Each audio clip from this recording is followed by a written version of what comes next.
നമസ്കാരം. മലയാളി വാർത്ത ഇൻസൈഡിലേക്ക് സ്വാഗതം. ലോക ഫുട്ബോൾ താരം ലയണൽ മെസ്സിയെ കേരളത്തിലെത്തിക്കുമെന്ന ആകർഷകമായ പ്രഖ്യാപനത്തിന് പിന്നിൽ നടന്നത് കോടികളുടെ അവിഹിത സാമ്പത്തിക ഇടപാടുകളാണോ എന്ന സംശയം ബലപ്പെടുകയാണ്.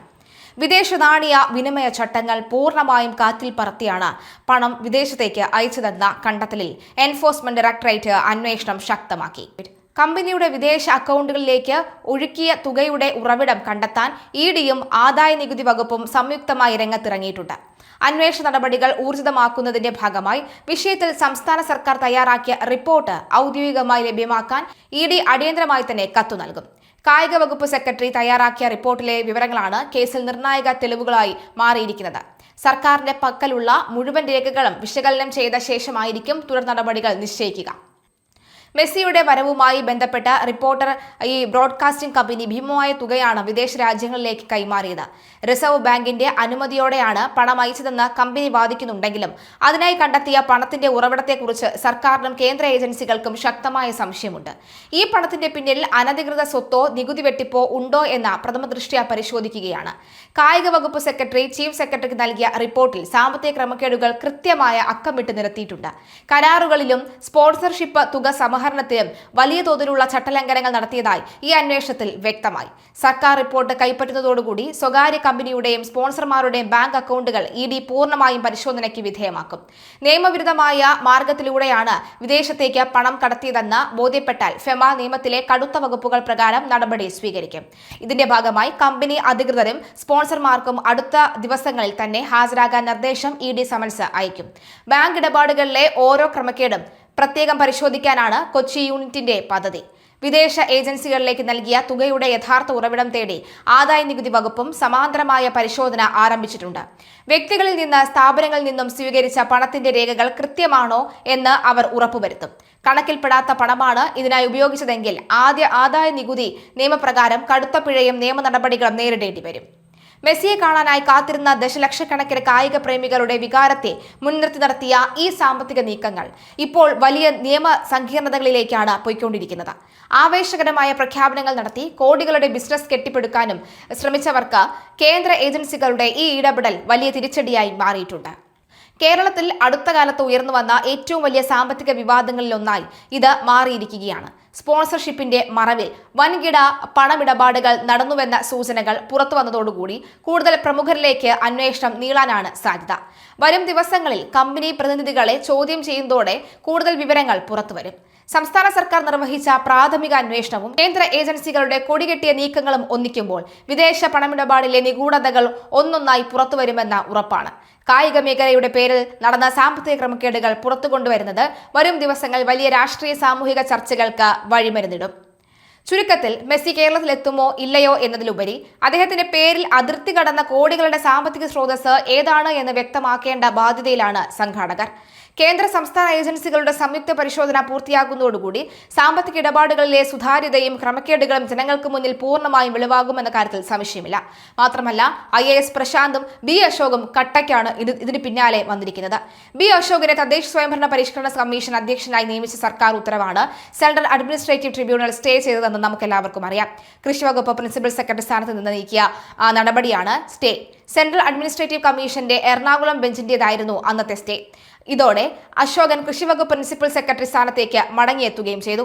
ഡോക്ടർ B അശോകിനെ തദ്ദേശ സ്വയംഭരണ പരിഷ്കരണ കമ്മീഷൻ അധ്യക്ഷനായി നിയമിച്ചത് കേന്ദ്ര സർക്കാരിന്റെ അനുമതിയില്ലാതെയാണ്.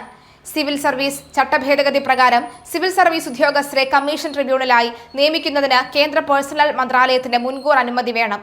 ഇതിനായി സംസ്ഥാന സർക്കാരിന് കേന്ദ്രത്തിൽ ശുപാർശ അയക്കാം. കേന്ദ്രത്തിൽ ജോയിന്റ് സെക്രട്ടറി വരെയുള്ളവരുടെ ഫയലുകൾ പേഴ്സണൽ സഹമന്ത്രിയും അതിനു മുകളിലുള്ളവരുടെ ഫയല് പേഴ്സണൽ മന്ത്രാലയത്തിന്റെ ചുമതലയുള്ള പ്രധാനമന്ത്രിയുമാണ് അംഗീകരിക്കേണ്ടത്. അശോകിന് കേന്ദ്രത്തിൽ സീനിയർ അഡീഷണൽ സെക്രട്ടറി റോളുള്ളതിനാൽ പ്രധാനമന്ത്രിയുടെ അനുമതിയില്ലാതെ കമ്മീഷനായി നിയമിക്കാനാവില്ലെന്നും നിയമവിദഗ്ധർ വ്യക്തമാക്കുന്നു. സിവിൽ സർവീസുകാരെ കേന്ദ്രത്തിനെതിരായ അന്വേഷണങ്ങൾക്കടക്കം നിയോഗിക്കാതിരിക്കാനാണ് അനുമതി വേണമെന്ന ചട്ടഭേദഗതി കൊണ്ടുവന്നത്. ഇത് പരിഗണിക്കാതെയാണ് അന്ന് അശോകിന്റെ നിയമനം മന്ത്രിസഭ തീരുമാനിച്ചത്. കമ്മീഷൻ ചുമതല ശുപാർശ മാത്രമാണുള്ളത്. നിലവിലെ തദ്ദേശ നിയമങ്ങൾ, വികസനം, പരിസ്ഥിതി സംരക്ഷണം എന്നിവയുടെ അടിസ്ഥാനത്തിൽ പുനഃപരിശോധിച്ച് ശുപാർശ നൽകണം.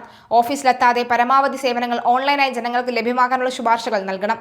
മറ്റ് സംസ്ഥാനങ്ങളിലെ നിയമങ്ങളും ചട്ടങ്ങളും മാർഗനിർദ്ദേശങ്ങളും പരിശോധിച്ച് ഗുണകരമായ കാര്യങ്ങൾ ശുപാർശ ചെയ്യാം.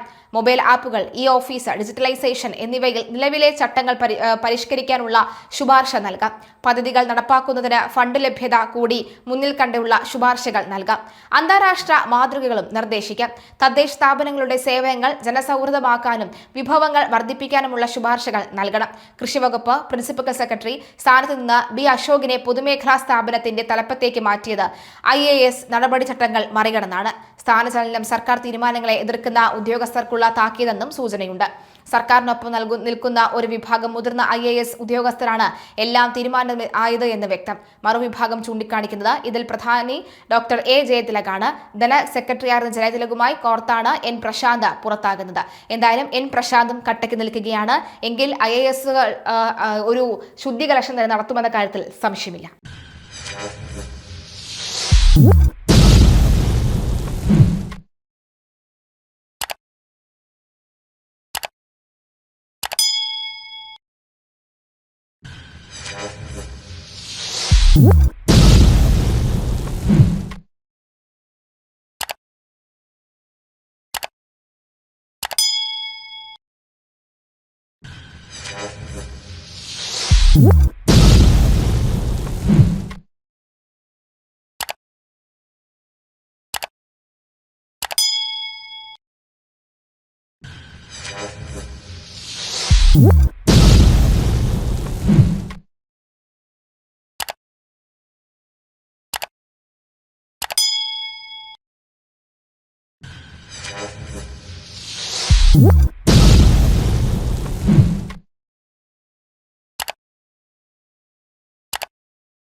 What?